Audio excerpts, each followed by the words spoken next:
یار اسد بھائی آزادی کچھ نہیں ہوتی ہے تو چھوڑ دیں. یہ دیکھیں یہ باتیں ہی ہیں ساری نا. مرحوم نے ڈائریکٹ مجھے فون کر کے بولا آپ گھر سے نہیں نکلیں گے. ہمیں پتہ چلا ہے ولی بابر کے بعد اگلا ٹارگیٹ آپ ہے. لفافہ تو خیر بہت چھوٹی سی چیز ہے, اب تو صحافی حکومتوں کا حصہ ہوتے ہیں. کیا آپ کو ضرورت پڑی تھی کہ آپ بغیر ڈاکیومنٹس کے افغانستان چلے جائیں اور قید ہو جائیں؟ یار ضرورت تو بیسکلی اس کے ایسا ہی ہوا تھا. ہاں یہی ہوا تھا. میں نے کہا قسم لے لو آج دن تک کسی ایک سپاہی سے بھی نہیں ملا آئی ایس آئی کے. لیکن انٹیریئر منسٹر کال کر رہا ہے آپ کو. نہیں کال ایک الگ بات ہوتی ہے لیکن ملنا براہ راست میں آج بھی نہیں ملا. بی کلاس چھوڑیں, یہ جو آپ کا اسٹوڈیو ہے نا, آپ کو یہاں بیڈ لگا ہوا ہو, ٹی وی لگا ہو, انٹرنیٹ ہو, اور آپ جو کھانا چاہتے ہو وہ آپ کو کھانے کو ملتا ہو. بجلی بھی نہ جاتی ہو, لوڈ شیڈنگ بھی نہیں ہوتی, اے سی لگا ہو, سردیوں میں ہیٹر ہو. پابندی صرف یہ ہو کہ آپ اس کمرے سے باہر نہیں جا سکتے. آپ ایک مہینہ رہ کے بتا دیں. بیرک میں جو جہاں 12 لوگوں کی گنجائش ہے اس میں 24 لوگ رہتے ہوں. وہ کارپیٹ جہاں سونے کی جگہ پہ تیل اس میں نکلا ہو, چپ چپ ہوتا ہو, وہاں آپ سوتے ہوں. پسینے سے آپ کا برا حال ہوتا ہو, پنکھے نہ چلتے ہوں. اور پھر جب وہ بیرک بند ہو جاتی ہے, دونوں طرف کمروں میں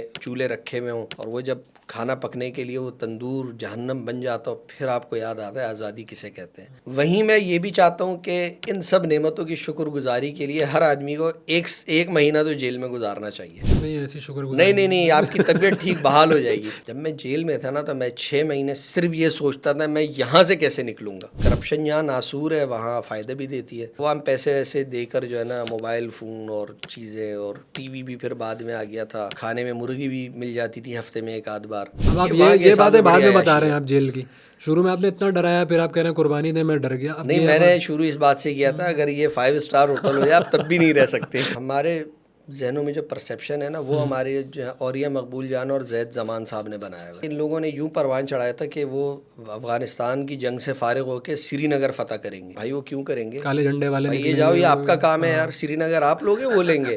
لیکن مجھے تو کوئی پاکستان کے مستقبل سے کوئی امید میری اب نہیں وابستہ.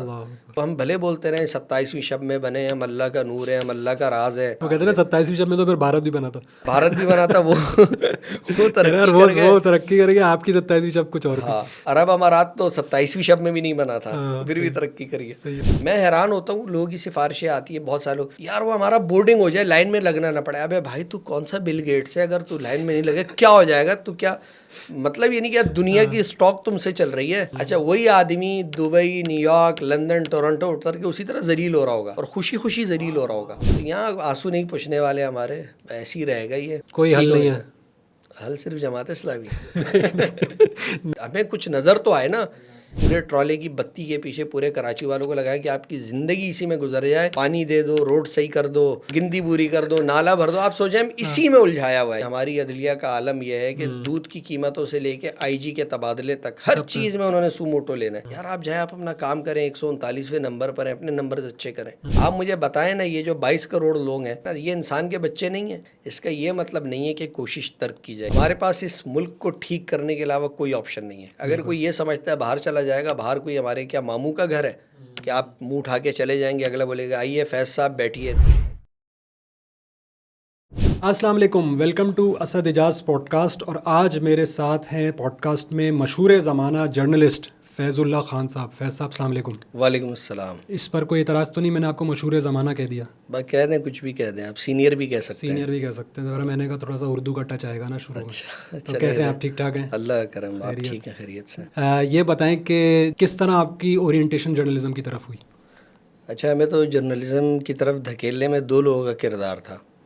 ایک تو والد صاحب کا تھا کہ گھر میں اخبارات آتے تھے. اس زمانے میں کوئی ٹی وی یا انٹرنیٹ وغیرہ تو اتنا نہیں تھا, تو تفریح کا واحد ذریعہ یہ اخبارات ہوتے تھے. کچھ کتابیں آتی تھیں. ایک کرکٹ کا میگزین آتا تھا اخبار وطن, وہ 70s کے پڑے ہوئے تھے ہمارے گھر میں. پھر اسی طرح ڈائجسٹ وغیرہ, تو وہ اخبار آتے تھے, کالمز وغیرہ, تو اس سے کچھ لکھنے پڑھنے کا کچھ شوق پیدا ہوا. اور دوسرا اہم کردار تھا کراچی پولیس کا. ہاں, کراچی پولیس کا بڑا اس پہ اہم کردار رہا ہے. سب سے زیادہ تو انہی کو وہ دینا چاہیے. اس کی کیا وجہ بنی؟ وہ 90s میں جب ہم چھوٹے تھے, میٹرک کیا تھا, بائک لے کے نکل جاتے تھے.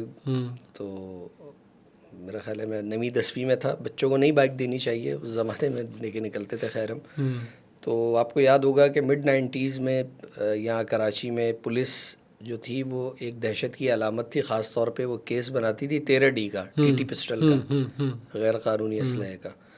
تو وہ ہمیں جہاں روکتے تھے تو وہ پہلا سوال اب میٹرک کے بچے سے ان کا یہ ہوتا تھا کہ تمہارا وہ کہاں ہے، ٹی ٹی پسٹل کہاں پھینک کر آئے ہو. صحیح ہے.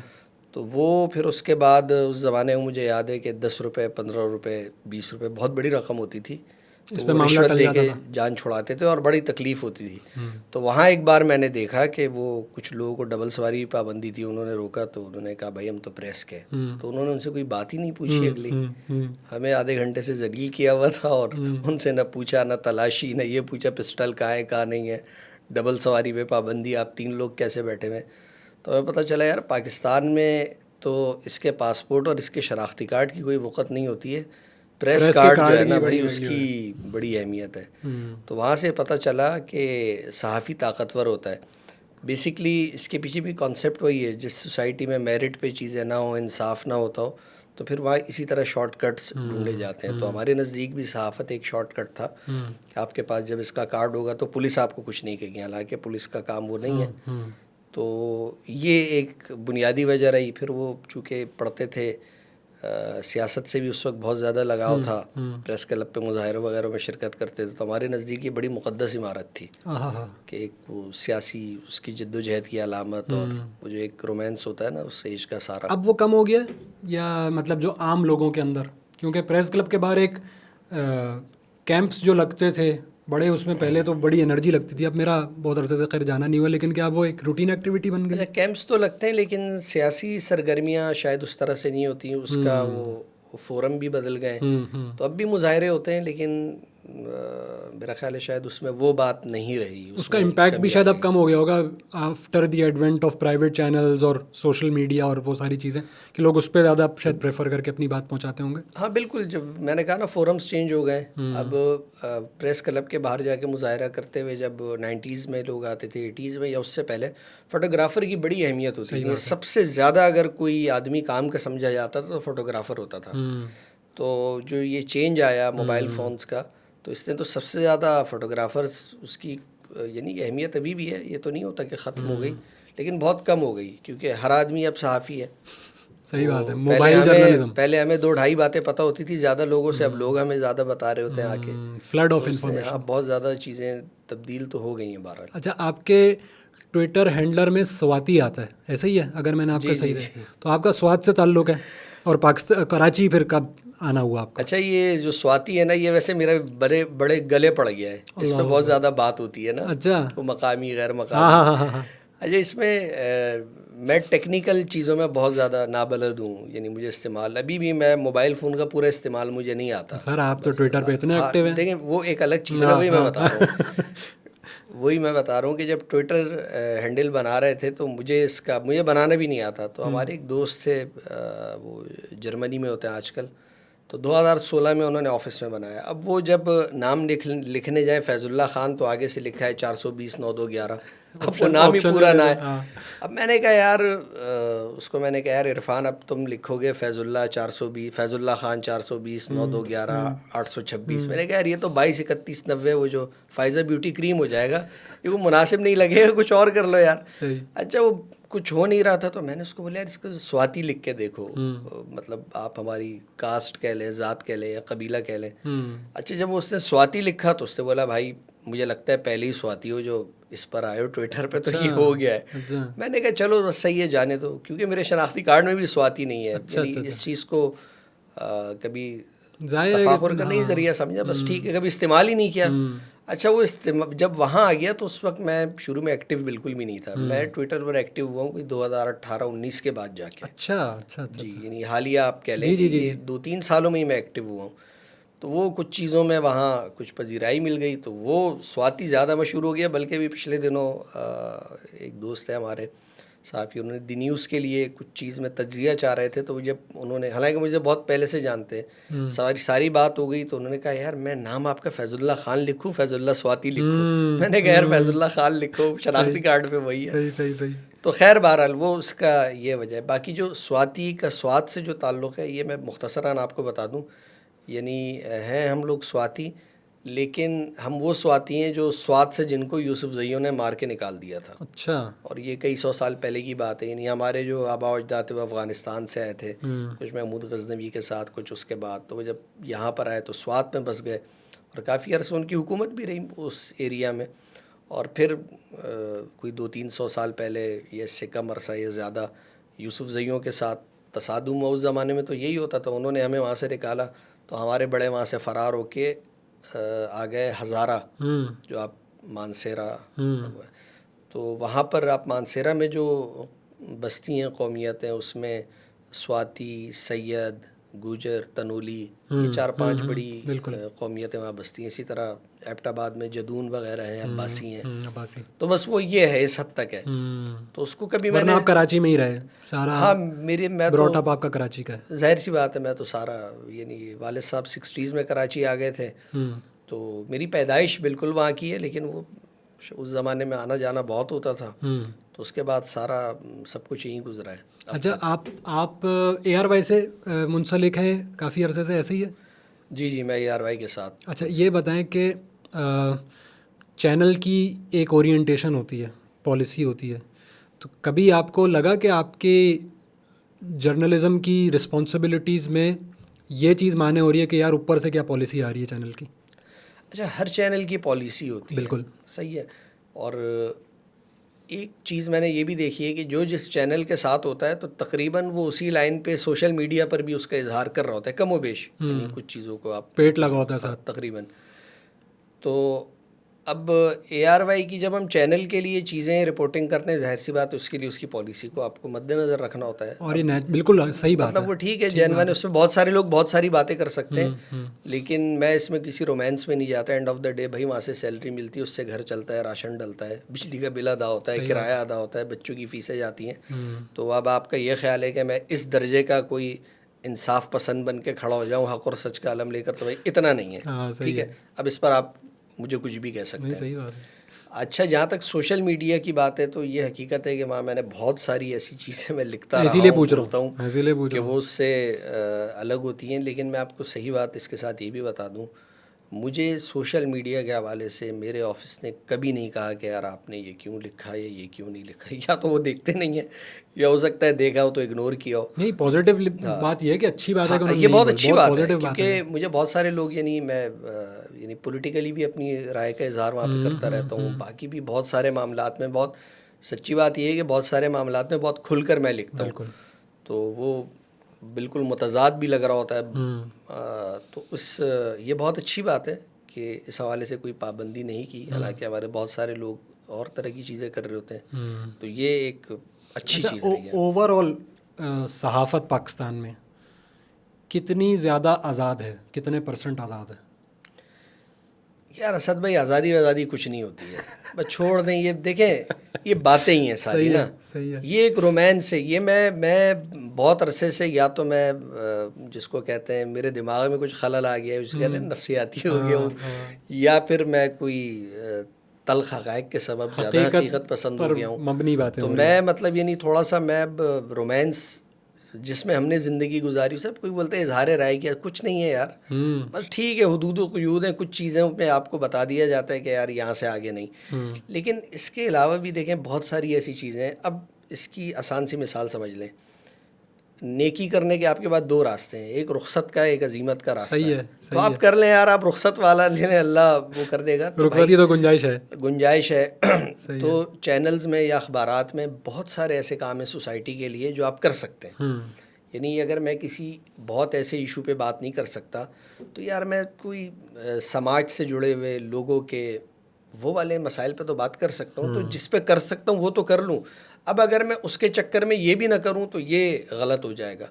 تو پھر جہاں پھر آپ کے پاس پلیٹ فارمز موجود ہیں سوشل میڈیا کے, کچھ بات آپ وہاں کر لیتے ہیں, کچھ چینل, تو مل جل کے میرا خیال ہے تقریباً آپ وہ بات کر لیتے ہیں. ابھی آپ نے یہ تو بتایا کہ ARY سے یا چینل انتظامیہ کی طرف سے نہیں, لیکن آپ کی کسی ٹویٹ, کسی رپورٹ کے اوپر کوئی آپ کو لگا ہو, ظاہر سی بات ہے فون کالز اور میسیج اور یہ سارے پیغامات تو پہنچتے ہوں گے کسی نہ کسی انداز میں کہ یار کسی کو بات بری لگ گئی کسی بھی حوالے سے, لیکن کیا کوئی ایسا کوئی بہت سیریس مسئلہ پاکستان میں آپ کے ساتھ کبھی ہوا کہ یار یہ مجھے نہیں کرنا چاہیے تھا, جو آپ نے بعد میں سوچا کہ یار اس میں پڑھنا ہی نہیں چاہیے تھا, یہ کیا میں نے پنگا پال لیا؟ اچھا، سوشل میڈیا کا جہاں تک معاملہ ہے، میں نے تو اس سے یہ چیز سیکھی ہے کہ آپ کو ذہنی طور پہ بہت مضبوط ہونا چاہیے. ٹھیک ہے. پھر آپ جو ہے نا یہ غلط یعنی بیجا تنقید سے پھر آپ گھبرانے ڈرنے والے نہیں ہو. کیونکہ اگر آپ ڈر گئے نا، یعنی اگر آپ ٹھیک بات پہ کھڑے ہوئے اور اگلا غلط تنقید کر رہی ہے، میں اس کی بات کر رہا ہوں، تو پھر آپ کو بھاگنا نہیں چاہیے، نہ معافی مانگنا چاہیے نہ بھاگنا چاہیے. تو اس معاملے میں تو میں پورا ہوں. مطلب وہ پوری دنیا کھڑی ہو جائے، آپ نے دیکھا ہوگا کیسے کیسے لوگ آ جاتے ہیں سیاسی جماعتیں، اس پہ میں نہیں. ہاں، اگر آپ دیکھتے ہیں آپ کہیں غلطی پر ہیں تو وہ ریئلائز ہو جاتا ہے، تو اس کا میں برملا اعتراف بھی کرتا ہوں. لیکن جن مشکلات کی آپ نے بات کی سوشل میڈیا میں، تو یہ ہے کہ وہ لوگ بھڑاس وہی نکال دیتے ہیں، گالیاں دے لیتے ہیں اور پتہ نہیں سب کچھ بول دیتے ہیں، ان باکس میسیجز میں دھمکیاں دے دیتے ہیں. تو اس کو تو خیر میں اتنا سیریس نہیں لیتا. لیکن جو میرے ساتھ سنجیدہ معاملہ ہوا وہ البتہ میرے ساتھ ہوا تھا 2010-11 میں. 10-11 اس زمانے میں آپ کو پتہ ہوگا کراچی میں ٹارگٹ کلنگ، بم دھماکے اور ایک عجیب غدر مچا ہوا تھا یہاں پر. تو اس زمانے میں ولی خان بابر جو جیو نیوز کے رپورٹر تھے، ان کا مرڈر ہوا تھا. تو جب میں ان کے جنازے میں جانے لگا تو میرے پاس کال آئی تھی. اس وقت انٹیریئر منسٹر تھے رحمان ملک صاحب مرحوم، اور انہوں نے مجھے براہ راست فون کر کے کہا تھا، حالانکہ میں ان سے میرا کوئی رابطہ نہیں تھا، گو کہ ان کو اس طرح نہیں کرنا چاہیے تھا، کیونکہ ہمارے یہاں ہر سطح پہ کوئی تربیت تو ہے نہیں کہ کیا بات کس فورم پہ کس طرح کرنی ہے. تو مرحوم نے ڈائریکٹ مجھے فون کر کے بولا آپ گھر سے نہیں نکلیں گے. ہم نے لوگوں کو پکڑا ہے، ہم نے انویسٹیگیٹ کیا ہے، ہمیں پتہ چلا ہے ولی بابر کے بعد اگلا ٹارگٹ آپ ہیں. اب ملک کا وزیر داخلہ ایک آدمی کو فون کر کے بولے کہ یار، تو آپ سوچیں کہ کیا وہ ہوگا. تو یقینی طور پہ میں اس پہ پریشان بھی ہوا اور ایک اچھی خاصی وہ بھی بن گئی. پھر مجھے اس پہ صرف انہوں نے ہی نہیں، CID کے جو اس وقت آفیسرس تھے جو انوالو تھے کراچی میں بہت ساری کرائم کو روکنے میں، انہوں نے مجھے بولا، ایک آدھ اور ادارے نے بولا. تو وہ ایک چیز بڑا سیریس تھریٹ تھا کہ جان کا خطرہ تھا، اور بالکل، اور وہ کچھ عرصہ بہت اس میں بھی گزرا. پھر میں اسلام آباد چلا گیا، وہاں میرا کچھ عرصہ پھر میں باہر چلا گیا. تو وہ ایک بالکل ایسا مرحلہ آیا کہ خطرناک تھا. تو اتفاق کی بات یہ ہے کہ میں کل ہی سوچ رہا تھا کہ 2010 سے 2013 ہو گئی، یعنی میں اس حساب سے 13 سال اور زندگی گزار چکا ہوں. یعنی وہ مارنے والے یا وہ جو بھی وہ پلاننگ کرتے ہیں کچھ اور ہوتے ہیں، اگر اللہ پاک نے آپ کی لکھی ہوئی ہوتی ہے تو آپ وہ گزار دیتے ہیں. تو اس کے بعد سے ایٹ لیسٹ یہ ہو گیا، جب یہ والا فیز سے میں گزر گیا، چیزیں ہو گئیں، تو کم از کم اس معاملے میں مجھے یقین ہو گیا کہ بھائی وہ جتنا ٹائم ہے اتنا ہی ہوگا. کیونکہ اگر وہ پلاننگ ہو رہی تھی تو مجھے تو پتہ نہیں تھا. حالانکہ اس سے پہلے ایک چیز یہ بھی ہوئی تھی کہ 3 ہٹی کے جس مقام پہ ولی بابر کو روک کے مرڈر کیا گیا، کیونکہ اس زمانے میں ہم FB ایریا میں رہتے تھے، تو آپ یقین کریں ایگزیکٹلی اسی جگہ پہ مجھے بائک پہ 4 لڑکوں نے روکا تھا. اچھا، وہ مجھے صرف ڈرا رہے تھے، کیونکہ ڈرا اس لیے رہے تھے کہ اگر وہ ڈراتے تو مجھے گولیاں مار دیتے. تو وہ مارا نہیں، انہوں نے صرف ڈرایا مجھے، اور میں پھر بھاگا وہاں سے. تو یعنی وہ ایک عجیب طرح کا ایک ماحول تھا، بڑا عجیب سا تھا وہ. تو وہ بہت ایک معاملہ ایسا رہا. اور اس کے بعد میں آپ کو ایک بات بتاؤں کہ پھر یہ صورتحال ہو گئی تھی کہ بہت سارے تو جو صحافی لوگ تھے، رپورٹر وغیرہ، وہ تو میرے ساتھ ہی نہیں بیٹھتے تھے. اس ڈر سے کہ یہ ہٹ لسٹ پر ہے اور یہ کبھی بھی اس کے ساتھ ہم نہ مارے جائیں. تو یہ وہ بڑا ایک مشکل ٹائم تھا. لیکن یہ کہ اللہ تعالیٰ نے مہربانی کی، وقت گزر گیا وہ. الحمدللہ. اچھا یہ بتائیں کہ تھوڑا سا اس سے ہٹ کے اب دوسری سائڈ، یہ لفافہ جرنلسٹ کیا ہوتا ہے اور کیا یہ ایگزسٹ کرتا ہے، اور یہ کتنی بڑی تعداد میں ایگزسٹ کرتا ہے اگر ہے تو؟ اچھا دیکھیں، اس کو میں ایک دوسرے اینگل سے دیکھتا ہوں. دیکھیں، لفافہ تو خیر بہت چھوٹی سی چیز ہے نا. لفافہ تو چلیں کہ آپ اس کو ایک اصطلاح سمبل ہے نا. اب تو یہ ہو گیا، دیکھیں اب تو صحافی حکومتوں کا حصہ ہوتے ہیں. وہ لفافہ تو جو ہے نا، وہ جو بیچارہ چھوٹا سا لفافہ تھا، وہ تو اب بہت بڑی، اب تو مفادات بہت اور طرح سے ہو گئے. یعنی اب جو بھی نگراں حکومت بنتی ہے اس میں صحافی لازمی ہوتا ہے، بلکہ اب جو وہ پکی حکومتیں بنتی ہیں اس میں بھی صحافیوں کا رول ہوتا ہے. تو ایک تو یہ ہو گیا. دوسرا یہ ہے بڑا اسکوپ ہے صحافت میں. ظاہر سی باتیں شارٹ کٹس اس میں ہوتے ہیں. آپ سیاستدانوں کے نزدیک ہوتے ہیں تو چیزیں ہو جاتی ہیں. میڈیا اور سیاست کا تو ایک چولی دامن کا ساتھ ہے. دوسرا اس میں یہ ہوتا ہے کہ دیکھیے، جو لفافہ لینے والے ہیں یا جن کو آپ کہتے ہیں مفادات سمیٹنے والے، صحیح بات تو یہ ہے کہ وہ کل صحافت کا میں نہیں سمجھتا کہ 20 سے 30% سے زیادہ ہوں گے. کیونکہ اس میں عموماً بڑے اینکر زیادہ ہیں. رپورٹر تو بیچارہ کوئی ایک آدھ اس نیٹ میں چلا گیا تو چلا گیا، وہاں کا زیادہ گیم ہے. چینلز مالکان ہیں، ان کے اپنے مفادات ہوتے ہیں، اس کو دیکھتے ہیں. اچھا باقی جو پھر صحافت ہے نا اس کا تو یار بڑا برا حال ہے. آپ چند بڑے ادارے اور ایک دو اخبارات، بلکہ اب تو اخبارات کا بھی کوئی حال نہیں رہا، بلکہ اب تو کل ملا کے یہ آ گیا کہ جو بڑے چند چینل ہیں، بلکہ اس میں بھی بدترین صورت حال ہے. ابھی ایک چینل نے اپنے رپورٹرز کو اور عملے کو نوٹس کیا ہے، کورٹ میں بلا لیا ہے، سیلریز نہ بڑھنے پہ وہ احتجاج کر رہے تھے. تو اب آپ مجھے ذرا یہ بتائیں کہ آج کل کے دور میں ایک صحافی جس کی تنخواہ کیمرہ مین کی ہوئی 20,000 25,000 30,000 50,000، اور اس مہنگائی کو دیکھیں تو اس کے بعد وہ بیچارہ کہاں کھڑا ہے. صحیح ہے. اب اس کے بعد دو آپشن ہے کہ اس میں تو وہ جتنا جیسا گزارا ہوگا کر لے گا، پھر یہاں سے رستہ کھلتا ہے بلیک میلنگ کا. ایسا ہی ہے. پھر بلیک میلنگ ہوتی ہے، پھر لوگ پولیس کے ساتھ یا جیسے ان کو ہر black شعبے mail میں کریں. ہے ہر شعبے میں ہوتا بالکل ہے. یہ تو یہاں سے exploitation. پھر یہ والا راستہ کھلتا ہے. تو یہ اس کی مختلف یعنی جہتیں ہیں، تو ان کو سمجھنا زیادہ ضروری ہے. تو اس سے پھر پتہ چلتا ہے لفافہ صحافت اصل میں کیا ہے. تو وہ جو جس کی طرف لوگ اشارہ کرتے ہیں وہ بہت محدود پیمانے پر ہے. اور پھر اس میں یہ بھی ہوتا ہے کہ جو بہت سارے صحافی ہوتے ہیں وہ مختلف سیاسی جماعتوں کا اثاثہ بن جاتے ہیں. یعنی ایک زمانے میں کراچی میں ایک سیاسی جماعت کہ اس کے بغیر کسی چینل کا بیورو چیف نہیں لگتا تھا. تو یہ کیونکہ وہ اسی طرح سے اکوموڈیٹ ہوتے ہیں. صحیح.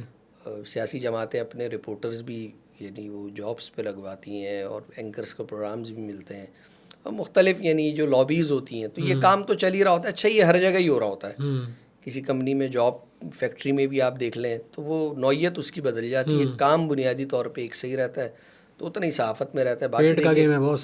ہاں پیٹ کا تو بڑا جو ہے نا سمجھ میں آنے والا گیم ہے. باقی یہ دیکھیں پوری سوسائٹی جب تنزلی کا شکار ہونا تو اس میں صرف صحافت سے یہ توقع رکھنا کہ وہ ایک بلند مقام پہ کھڑے ہو کر اور بہت اچھے انداز میں ڈیلیور کریں گے تو ایسا ممکن نہیں ہوتا. اچھا فیض بھائی یہ بتائیں کہ 6 مہینے افغان جیل کے اندر کیا آپ کو ضرورت پڑی تھی کہ آپ بغیر ڈاکیومنٹس کے افغانستان چلے جائیں اور قید ہو جائیں؟ یار ضرورت تو بیسکلی اس کے ایسا ہی ہوا تھا. ہاں یہی ہوا تھا. اچھا. اصل میں اس کے پیچھے تھی خبر کی لالچ. ایک صحافی جو جس کو آپ کہہ لیں کہ میں یہ تو نہیں کہتا کہ میں کوئی جینون صحافی ہوں، مجھ سے بہت اچھے اچھے صحافی پڑھے ہوئے کام کر رہے ہیں. تو ایک خبر کی لالچ ہوتی ہے. اب آپ سوچیں میں نے بولا یار میں یہ جہاز کا ٹکٹ لے کے ادارے کا تورخم تک آ گیا ہوں، اب یہاں سے میں خالی ہاتھ واپس جاؤں، کتنی شرم کی بات ہے نا. صحیح بات ہے. حالانکہ مجھے انہوں نے کہا بھی تھا سیف نہیں ہے تو مت جانا. حماد یوسف جو ہمارے ہیڈ آف نیوز ہیں، ٹھیک ہے. تو وہاں جا کر یہ میں نے فیصلہ کیا کیونکہ بتایا یار وہ لوگ ادھر ہیں. تو انہوں نے کہا یار ہم تو جاتے رہتے ہیں TTP کے لوگوں نے. تو پھر میں نے بھی وہیں فیصلہ کیا کہ جانا چاہیے، انٹرویو کر کے آنا چاہیے. اور مجھے نہیں پتا تھا کہ وہ اس انٹرویو کے چکر میں مجھے پتہ نہیں کتنے سارے انٹرویوز دینا پڑ جائیں گے. تو وہ جب ہم اس زمانے میں وہاں تورخم بارڈر سے میں کس سے ملنے گئے تھے؟ TTP کے لوگوں سے، احسان اللہ احسان، مولوی فضل اللہ، عمر خالد خراسان، ان لوگوں کے انٹرویو. اصل میں اس زمانے میں مذاکرات بھی ہو رہے تھے، یہ بہت ساری چیزیں چل رہی تھیں. تو تورخم سے میں نکلا، نہ یہاں پاکستانیوں نے پوچھا، افغانستان میں داخل ہوا انہوں نے بھی نہیں پوچھا. میں نے کہا لو یار یہ تو اور یہ اس وقت طالبان کی حکومت نہیں ہے، اس وقت حامد کرزئی کی حکومت کہ اس گروپ کی حکومت ہے. ٹھیک ہے. ان کی گورنمنٹ تھی. صحیح ہے. تو بس پھر میں وہاں چلا گیا. 4-5 دن میں نے ان کے ساتھ گزارے اور انٹرویوز بھی کیے. اور پھر آگے مزید انٹرویوز کے لیے جاتے ہوئے ننگرہار جو صوبہ افغانستان کا، اس کا ایک علاقہ ہے لال پورہ، وہاں میں گرفتار ہوا. جو افغان انٹیلیجنس نے مجھے اریسٹ کیا تھا. پھر وہ 15 دن انہوں نے اپنے پاس رکھا، انویسٹیگیٹ کرتے رہے. ان کے خیال میں مجھے کوئی ISI نہیں بھیجا تھا. اچھا. میں نے کہا قسم لے لو آج دن تک کسی ایک سپاہی سے بھی نہیں ملا ISI کے. لیکن انٹیریئر منسٹر کال کر رہا ہے آپ کو. نہیں، کال ایک الگ بات ہوتی ہے لیکن ملنا براہ راست میں آج بھی نہیں ملا. اب پتہ نہیں یہ مجھے اس کا دکھ ہے یا خوشی ہے، جس کا میں اکثر برہملا لوگوں سے آپ فیض یاب نہیں ہوئے کیونکہ آپ کا نام فیض اللہ ہے. اچھا میرا خیال ہے جس دن میں مل گیا تو پھر میں یہ بات نہیں کروں گا شاید. صحیح بات ہے. خیر اس میں کوئی دلچسپی نہیں ہے ان ملاقاتوں میں مجھے. تو بس پھر وہاں انہوں نے رکھا 15 دن، یہ تحقیقات کرتے رہے. پھر جیل بھیج دیا انہوں نے مجھے. باقی افغان آفیشیل جیل، ہاں جلال آباد میں جو جیل ہے اس کو وہاں کہتے تھے مابس عمومی ننگرہار، یعنی ننگرہار کی سینٹرل جیل کہہ لیں یا عمومی جیل آپ کہہ لیں اس کو. تو اس میں پھر میں نے باقی ٹائم گزارا، 5-5.5 ماہ میں نے وہاں گزارے. اور بس پھر کیس چلتا رہا. حکومت پاکستان انوالو ہو گئی، صحافتی تنظیمیں آ گئیں، خود ہمارا ادارہ کھڑا ہو گیا.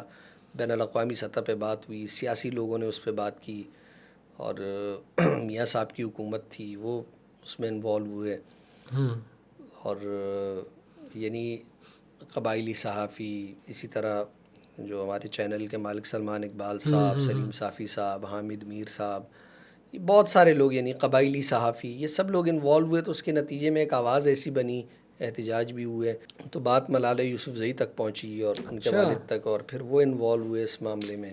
تو اس کے بعد پھر میری رہائی ممکن ہوئی. تو یہ جو ایک مشہور زمانہ کیس ہے کہ طالبان کی قید میں وون رڈلی جا کے مسلمان ہو گئی تھیں, تو آپ بھی کیا حامد کرزئی صاحب کی جیل کے اندر جا کے کچھ بہتر مسلمان ہو گئے؟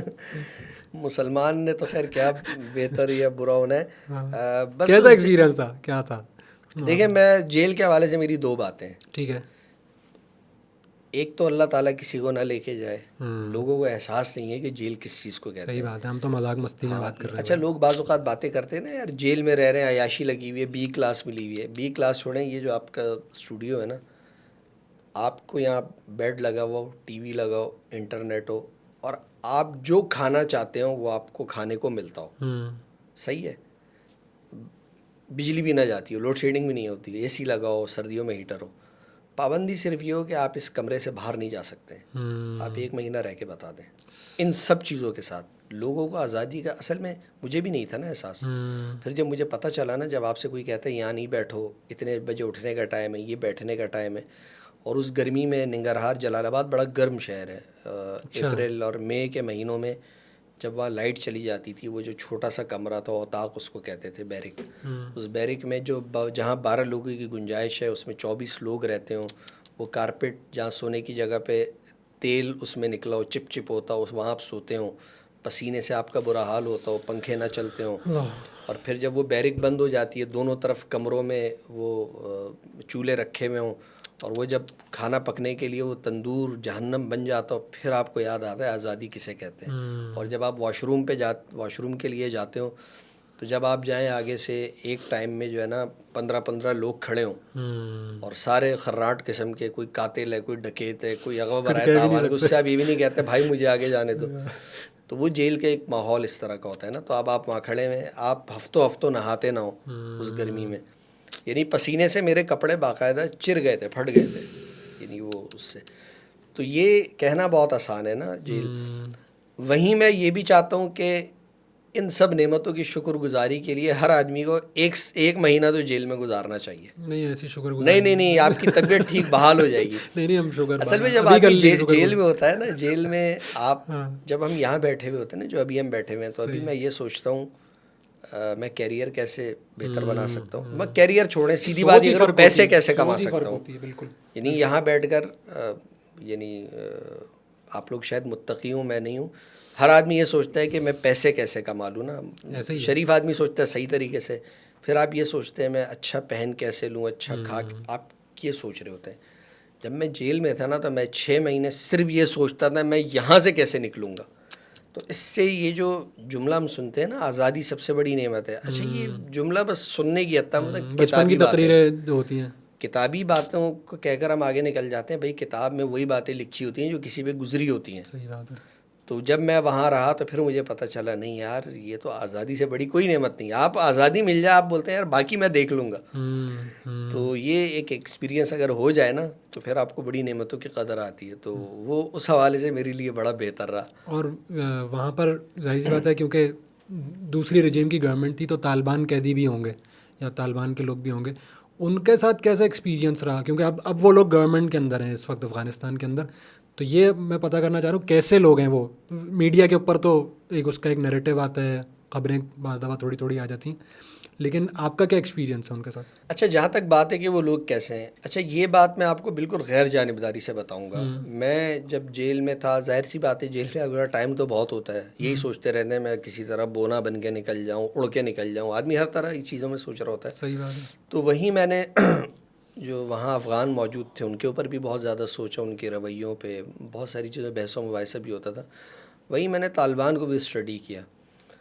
اچھا میں یہ دیکھنا چاہ رہا تھا کہ اس جیل میں مجھے کوئی ایک ایسا بندہ مل جائے ان کا جو اپنے کیے پہ نادم ہو، جو پچھتاتا ہو کہ یار غلط ہو گیا، ہاں کہاں پھنس گیا اور کہاں نہ پھنس کرتا گیا. تو یہ نہ آتا. کیونکہ دیکھیں اس زمانے کو اگر آپ دیکھیں نا، اس وقت تو کوئی نہیں پتا تھا نا کہ آپ کب، دیکھیں بڑا مشکل کام ہوتا صحیح ہے. بات ہے. آج آپ 2023 میں بیٹھ کے جو بات کر رہے ہیں 2014-15 کے معاملے پہ، وہ سوچ بھی بالکل نہیں اور سکتا تھا صورت سر حال کوئی. تھی. تو وہاں میں نے ان لوگوں کو، یعنی کم از کم میں جن سے ملا، جن سے میں نے انٹرویوز کی، میں نے دیکھا، میں نے ایک آدمی کو پچھتاتے ہوئے نہیں دیکھا.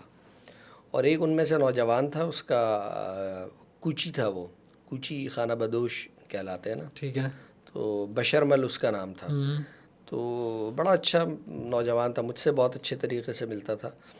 تو اس کو جب وہ وہاں پر انٹیلیجنس کے پاس بھی، ہم ایک ساتھ ہی قید تھے، نہیں الگ سیل میں تھا وہ، اس کو وہاں وہ انویسٹیگیشن کے دوران مارتے پیٹتے بھی تھے جیل میں بھی. تو وہ پتہ ہے کیا کہتا تھا میں نے یہ کام کیے ہیں. وہ نیٹو فورسز کے راستے میں آئی ڈیز وغیرہ لگاتا تھا، اسلحہ وغیرہ. تو وہ کہتا تھا یہ میں نے کیے ہیں، بالکل قبول کرتا ہوں، سزا کاٹوں گا، اور جب آپ مجھے چھوڑو گے تو میں دوبارہ بھی یہی کروں گا. اچھا. تو وہ 6 مہینے کے بعد بھی جو کا تو ہی تھا. ہوں. تو بہت سارے ایسے لوگ بھی میں نے دیکھے. پھر میں نے ان کو ایک چیز اور دیکھی کہ وہ اپنے معاملات میں بہت زیادہ یعنی اسٹرکٹ تھے. ان کا کمٹمنٹ. عموماً ان کے دن کا آغاز رات 2 بجے سے ہوتا تھا. یعنی 2 بجے ان کی جو بیرکس ہوتی تھی اس میں وہ ہل جل شروع ہو جاتی تھی. یعنی وہ اٹھ رہے ہیں، اس کے بعد وہ جاگ رہے ہیں، اس کے بعد وہ وضو کر رہے ہیں، تو پھر اس کے بعد وہ نوافل پڑھ رہے ہیں، قرآن پڑھ رہے ہیں. پھر اتنی دیر میں نماز کا وقت ہو گیا فجر کا. تو یعنی 2 بجے کا آغاز کا مطلب اب یہ ایک روٹین ہے. یعنی ان کو رہتے ہوئے وہاں اس وقت کسی کو 8 سال ہو گئے تھے، کسی کو 10 سال، کسی کو 6 سال. تو مختلف یعنی ان کو ٹائم وہ گزار چکے تھے. تو اس سے مجھے اندازہ ہوا کہ ان کا جو کمٹمنٹ لیول تھا نا، تو وہ بہت زیادہ وہ تھا. یعنی اس معاملے میں ہم تو چیزوں سے سرسری سا گزر جاتے ہیں کہ ٹھیک ہے لڑ لیا کر لیا. تو ان کی جو اپنے کاز کے ساتھ کمٹمنٹ تھی وہ اس لیول کی تھی کہ وہ اس پہ پچھتاتے نہیں تھے کہ ہم نے جو کیا ہے اور کہ اس پہ ہمیں پرابلم ہو. اچھے خاصے تھے وہاں افغان طالبان کے لوگ، زیادہ تر کنڑ اور ننگرہار کے ہی تھے، وہاں کے لوگ زیادہ تھے. تو ان میں سے کچھ لوگ ایسے تھے جو پلے چرخی جیل میں بھی قید رہے تھے اور اس کے بعد انہیں یہاں منتقل کیا گیا تھا. خیر ننگرہار کی جیل تو سچی بات تو یہ ہے کہ بہت آسان جیل تھی. یعنی قید تو تھی لیکن جہاں پر آپ تھے. ہاں جہاں میں تھا شروع میں، جہاں میں تھا یعنی اسی کا ایک حصہ تھا، توقیف اس کو بولتے ہیں. ٹھیک ہے. تو وہاں جو 2 مہینے گزارے وہ بہت سخت جگہ تھی جہاں میں بتا رہا ہوں نا، بہت زیادہ لوگ ہوتے تھے. تو یہ جب پکی جیل میں آ گیا تو یہاں تھوڑی سی ذرا آسانی تھی کیونکہ یہاں ایک سسٹم بنا ہوا تھا. اور پھر کنٹرول بائی طالبان. نہیں، ان کا تو اپنا ایک کنٹرول تھا، لیکن اس کے علاوہ قیدیوں کے بھی اندر وہ تو نہیں تھا، قیدیوں میں بھائی یہ لیڈر ہے ان کا، جس طرح ہماری جیلوں میں بھی ہوتا ہے قیدیوں میں سے ہی ایک بنا دیتے ہے. لیکن وہاں ایک ایشو یہ ہے کہ چونکہ ہر ایک کا اپنا ایک سیٹ اپ ہوتا ہے تو وہاں کوئی کسی کے آگے آڑے نہیں آتا. صحیح ہے. اور ایک دوسرے سے الجھتے بھی نہیں ہیں. اسٹیٹس کو ہے. ہاں تو وہ اپنا اپنا یعنی وہ ہے. اور جیسے طالبان ہے تو وہ سب ایک ساتھ رہ رہے ہیں. میں ایک اور یعنی اس میں تھا، مجھے جہاں رکھا تھا وہ تھوڑے یعنی وہاں کے اچھے لوگ آپ کہہ لیں. اچھا. یعنی اچھے لوگوں سے مراد یہ کہ فیملی بیک گراؤنڈ ان لوگوں کا اچھا تھا. تو کرپشن یہاں ناسور ہے، وہاں فائدہ بھی دیتی ہے. تو وہاں ہم پیسے ویسے دے کر جو ہے نا موبائل فون اور چیزیں اور ٹی وی بھی پھر بعد میں آ گیا تھا. واہ. تو کھانے میں مرغی بھی مل جاتی تھی ہفتے میں 1 آدھ بار. اب آپ یہ باتیں بعد میں بتا رہے ہیں آپ جیل کی. شروع میں آپ نے اتنا ڈرایا، پھر آپ کہہ رہے ہیں قربانی دے میں ڈر گیا. نہیں، میں نے شروع اس بات سے کیا تھا اگر یہ 5 اسٹار ہوٹل ہو جائے آپ تب بھی نہیں رہ سکتے. صحیح. تو یہ بھائی یہ جو جیل اب آپ مرغی کھانے کے لیے کیا جیل جائے گا؟ یہ جو جیل بھرو تحریک والے ہیں ان کو آپ کہہ رہے ہیں کہ بھائی جان ذرا ایکسپیرینس کرو، یا آپ کہہ رہے ہیں کہ نہیں یہ تو مطلب یہ تو گپ شپ ہے، یہ تو ایڈونچر ہے، اس میں تو مزہ ہے. دیکھیں جو کسی جیل بھرو تحریک میں چلا جاتا ہے اگلی ساری زندگی گاتا رہتا ہے کہ یار ہم نے جیل کاٹی ہے. پوچھیں کتنی کاٹی؟ تو وہ کاٹی ہوگی جو ہے نا 1 مہینہ، 15 دن، 20 دن، 4 مہینے. تو وہ تو ان کو پتہ ہوتا ہے سیاسی کیس ہے، سیاسی قیدی جو ہے ان کے لیے قیدی کا ایک الگ معاملہ ہوتا ہے. تو وہ تو خیر نکلاتے ہیں، لیکن بہرحال جیل تو جیل ہوتی ہے. صحیح تجربہ کرنے جانا چاہیے. چلیں اس کے اوپر الگ سے بات کریں گے. اچھا یہ اب جو ظاہر سی بات ہے جو رجیم اس وقت افغانستان میں آپریٹو ہے طالبان کی، پہلے بھی تھی، وہ پہلے کی طالبان کی رجیم اور اب کی طالبان کی رجیم میں نظر آتا ہے بہت ویزیبل ڈفرینس ان کے کنڈکٹ میں. مثال کے طور پہ افغان کرکٹ ٹیم انٹیکٹ رہی. بڑا شروع میں جب وہ آئے تو ان کے کچھ پلیئر چھوڑ کے بھی چلے گئے کہ بھائی اب تو ہمارے اوپر پابندی لگ جائے گی. اسی طرح اور بھی تعلیمی بیچ میں آئی بھی تھی کہ انہوں نے کچھ لڑکیوں کی تعلیم پہ کچھ کیا، اس کے اوپر بات بھی ہوئی، لیکن بہت زیادہ نہیں چلی وہ بات، یا میں نے اس کو فالو نہیں کیا. لیکن ایک یہ جو ایک بالکل ایک چینج ہے، کیا طالبان نے سیکھا ہے یا طالبان یا افغان گورنمنٹ اپنے آپ کو اسٹیبل کرنے کے لیے وقتی طور پہ یہ چیزیں کر رہی ہے؟ اچھا دیکھیے، سیکھا تو بہت کچھ ہے. وہ جو پہلی ان کی گورنمنٹ تھی، ملا عمر جس کے سربراہ تھے، اس گورنمنٹ کا دنیا سے انٹریکشن نہیں تھا. دنیا سے انٹریکشن کا ذریعہ پاکستان، سعودی عرب یا پھر متحدہ عرب امارات. صحیح ہے. یہ جو طالبان ہے نا، انہوں نے 20 سال، یعنی مذاکرات تو 2009-10 سے شروع ہوئے، تو 10-12 سال آپ اس کو کہہ لیں. انہوں نے 10-12 سال دنیا کے بہترین یا اعلیٰ ترین سفارتکاروں کے ساتھ مذاکرات کیے ہیں. یعنی یورپ اور ایکسپوجر بڑھ گیا کے، ان کا، اور اسی طرح سے ان کا ایکسپوجر بہت بڑھ گیا. انہوں نے چیزیں دیکھیں تو یہ اپنے اندر بہت ساری تبدیلیاں لائی. یہ بنیادی طور پر تو اپنے نظریات یا کاز میں وہی لوگ ہیں، لیکن اپنے کام کے طریقے اور اس میں کچھ یہ تبدیلیاں لے کر آئے ہیں. اور کچھ نہیں بلکہ بہت زیادہ تبدیلیاں. اگر آپ 96 سے 2001 تک ملا عمر کا دور دیکھیں تو وہ بالکل اور طرح کا تھا. بالکل بالکل. یعنی وہاں تو بلکہ شاید کھیلوں کی بھی اس طرح گنجائش نہیں تھی، بہت زیادہ سختی تھی معاملات میں. اب یہاں بہت ساری چیزوں میں نرمی نظر آتی ہے. اور ایک چیز جو وہ انہوں نے کی، یہاں ہمیں افغان جو ہے نا وہ قوم پرست افغان طالبان نظر آتے ہیں، یعنی جو اپنے وطن اور افغانستان کی بہت زیادہ بات کرتے ہیں. اور پھر اس کے ساتھ ساتھ انہوں نے جو چیزیں تبدیل کی ہیں، اب جیسے خواتین کی تعلیم کا بالکل ایشو ابھی بھی موجود ہے، یعنی وہ یونیورسٹی لیول پہ اس پہ مسائل ہے، اس پہ چیزیں ابھی فائنلائز نہیں ہوئی، اختلاف بھی موجود ہے آپس میں ان میں. لیکن دیکھیے اسی طرح انہوں نے بعض علاقوں میں، کابل میں یا ایک اور صوبہ ہے اس کا میں نام بھول رہا ہوں، وہاں انہوں نے خواتین کے لیے باقاعدہ مال پہلے سے بنا تھا، وہ مختص کر دیا کہ خواتین ہی خریدار ہوں گی، خواتین ہی وہ کریں گی. یعنی ان کو اس حوالے سے بھی وہ کیا جا رہا ہے کہ تو وہ لوگوں سے تعلقات میں وہ چیزیں وہ بہتر لائیں. اس وقت بھی وہ مسلسل کم و بیش دنیا کے ہر ملک سے رابطے میں، یہاں تک کہ ہندوستان سے بہت اچھا رابطہ ہے. اچھا. حالانکہ یہ سمجھا جاتا ہے کہ شاید after they came in power, India کا انفلوئنس یا وہ جو اتنے سارے سفارت خانے کھلنے کی بات تھی، پتہ نہیں اس میں کتنی حقیقت تھی نہیں تھی، لیکن وہ انفلوئنس کم ہو کے اب وہ چائنا اور پاکستان اور ایران کا انفلوئنس آیا ہے.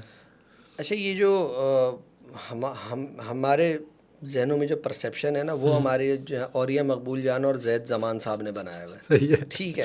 صحیح ہے. تو بہت ساری چیزیں حقیقت نہیں ہوتی ہیں. ٹھیک ہے. میری سمجھ میں نہیں آتا کہ ان لوگوں نے یوں پروان چڑھایا تھا کہ وہ افغانستان کی جنگ سے فارغ ہو کے سری نگر فتح کریں گے. بھائی وہ کیوں کریں گے؟ کالے جھنڈے والے بھائی یہ جاؤ، یہ آپ کا کام ہے یار. سری نگر آپ لوگ وہ لیں گے. وہ 40 سال سے لڑتے آ رہے، وہ کہہ رہے ہیں ہماری بس ہو گئی ہے، اب ہم اپنا ملک سیدھا کریں گے.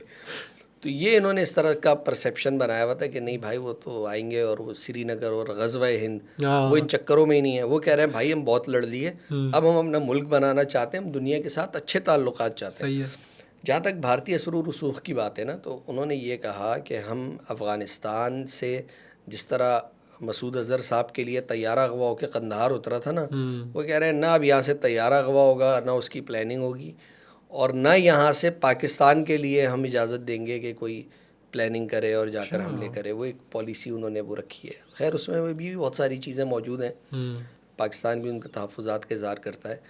کیونکہ پاکستان کے پاس ایک وہ چلا گیا نا، وہ لانچ پیڈ اور بہت ساری چیزیں چلی جائیں گی اگر افغانستان یہ پالیسی رکھتا ہے. ہاں تو وہ مطلب یعنی ہندوستان کو اس حوالے سے تو وہ ہے، لیکن اس کا یہ مطلب نہیں ہے کہ وہ ہندوستان سے کوئی جنگ چاہتے ہیں. تاریخی طور پر افغانستان اور ہندوستان کے بہت اچھے تعلقات رہے بہت سارے معاملات میں. اس کی ایک وجہ پاکستان بھی ہے اور اس سے پہلے سے بھی تھے. تو یہ لوگ اپنی چیزیں چلاتے رہے. ایران کے ساتھ افغانستان کی جو پہلی حکومت تھی طالبان کی، تعلقات خراب ہی رہے سارا عرصہ. ان کے سفارتکار بھی انہوں نے وہاں پر ان کا قتل ہوا. اب صورتحال بہت مختلف ہے. تہران میں کانفرنسیں ہوتی ہے، طالبان رہنما اس میں شریک ہوتے ہیں. اسی طرح جو ان کے علاقوں میں اہل تشیع ہیں، محرم میں انہوں نے اپنی مجالس بھی کی اور اس میں طالبان لیڈرشپ جو وہاں لوکل تھی وہ شریک ہوئی ہے.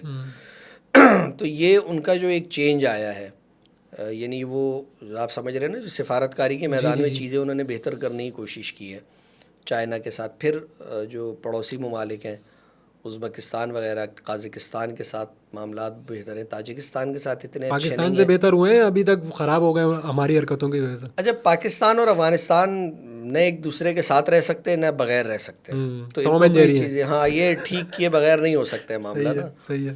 تو کیونکہ ان کا بھی ہمارے بغیر گزارا نہیں اور ہمارا بھی نہیں ہے, کیونکہ ہم چاہتے ہیں کہ وہاں سے ہمارے یہاں مداخلت نہ ہو, اور ان کا مفاد یہ ہے کہ یہاں ہم پاکستان کے ذریعے تجارت بھی کریں.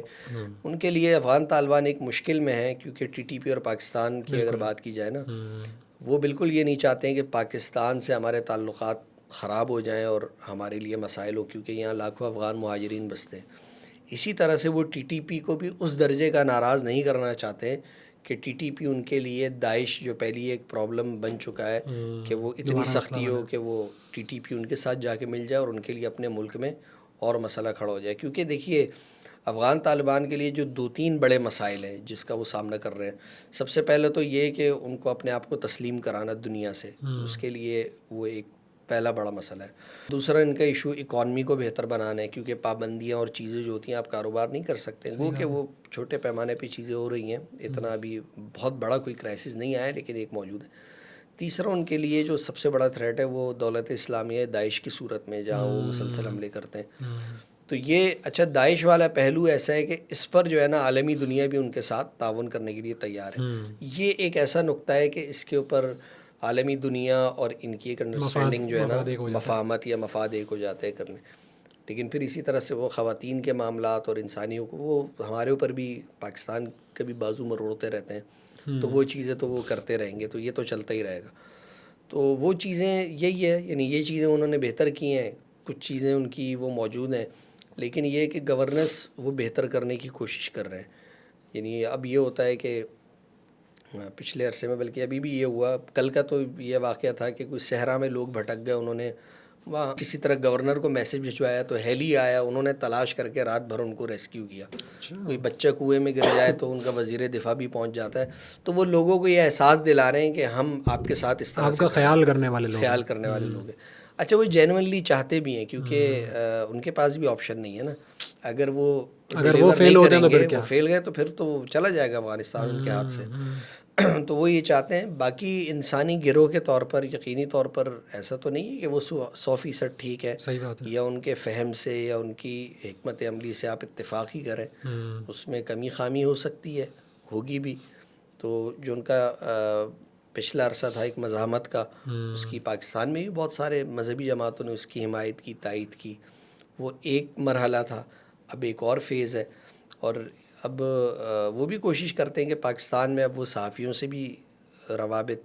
اچھا, وہ دوبارہ تو نہیں بلا رہے افغانستان میں آپ کو؟ آفیشلی بلائیں گے اب تو.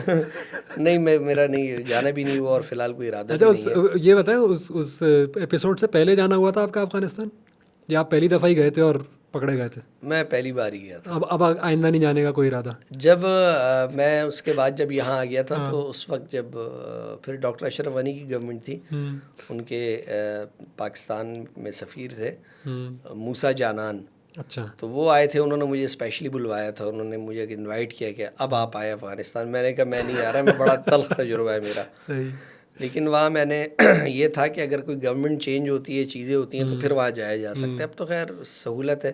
پہلے معاملہ یہ تھا کہ ہر پاکستانی کو وہ شک کی نظر سے ہی دیکھتے تھے, کیونکہ وہاں بھارتیہ سلوک رسوخ بھی ظاہر سی بات ہے کہ وہ تھا, اور پھر جو اس وقت کی گورنمنٹ تھی اس کو ہم سے بہت زیادہ اختلافات تھے, تو ہر منسٹر ہم سے پرسنلی مسئلہ رکھتا تھا. میں بھی مڈل ایسٹ میں رہا ہوں, تو وہاں پر جو لوکل مطلب جو افغانی, ایک تو اسی اٹائر میں ہوتے ہیں, آپ کو پتہ ہے جہاں چلا جائے افغانی الحمدللہ اپنے اٹائر پہ کوئی کمپرومائز نہیں کرتا, وہی چادر ہوگی, وہی سب چیزیں ہوں گی. تو لیکن ان کا مجھے رویہ پاکستان سے ذرا سا لگتا تھا, پاکستانیوں سے, کہ جیسے مطلب they hold is responsible for all the mess that is in Afghanistan. مطلب یہ والی بات ہے کہ وہ پاکستانیوں کو اس لیول پہ نہیں گریڈ کرتے اب شاید, جیسے ہم پہلے سنتے ہیں نا کہ, اور ہم نے دیکھا ہوا بھی ہے کہ پری 9/11 ہمارا بارڈر بڑا کھلا ڈلا تھا, افغانی آتے جاتے, ہمیں بھی کوئی پرابلم نہیں تھی, انہیں بھی کوئی پرابلم نہیں تھی. لیکن یہ چینج ہوا ہے, تو کیا اب طالبان کے آنے کے بعد کچھ بہتری آئے گی ہمارے سمجھنے کے, جیسے کہتے ہیں ہمارے دیکھنے کے زاویے میں, یا ان کے دیکھنے کے زاویے میں ہمیں؟ اچھا یہ اس معاملے کا اب طالبان کے آنے جانے سے کوئی تعلق نہیں ہے، یہ اختلاف تو بہت پہلے کا ہے، ٹھیک ہے. اور یہ بڑا ایک تاریخی معاملہ ہے، اور اس میں وہ چیز جس کی طرف آپ نے اشارہ کیا بالکل موجود ہے، اور میرا خیال ہے یہ رہے گی، بلکہ یہ افغان طالبان کے اندر بھی کسی نہ کسی سطح پر موجود ہے، یعنی ان کا جو فٹ سولجر ہے وہ تو رکھتا ہے یہ چیز. اب وہ اس کے اوپر میرا یہ خیال ہے کہ دیکھیے گزارا تو ان دونوں ممالک کے ایک دوسرے کے بغیر نہیں ہے، بلکہ ہندوستان سے بھی نہیں ہے نا ہمارا. تو ہمیں اپنے سارے مسائل بیٹھ کر، چاہے وہ طالبان کے ساتھ ہو ہندوستان کے ساتھ ہو، جب وہ بیٹھ کر آپ حل نہیں کریں گے نا تو یہ چیز ہمیشہ تک رہے گی. صحیح. وہ اپنی ساری جو ان کے یہاں تباہی ہوئی ہمیں رسپانسبل سمجھتے ہیں، بالکل. لیکن یہ پوری طرح یہ بات بھی ٹھیک نہیں ہے. اچھا. دیکھیے جب وہاں سوویت یونین آیا تھا اپریل 78 میں غالباً یا 79 میں، تو مجھے بتائیں کہ اس میں پاکستان کا کیا لینا دینا تھا؟ پاکستان کا تو کوئی تعلق نہیں تھا نا.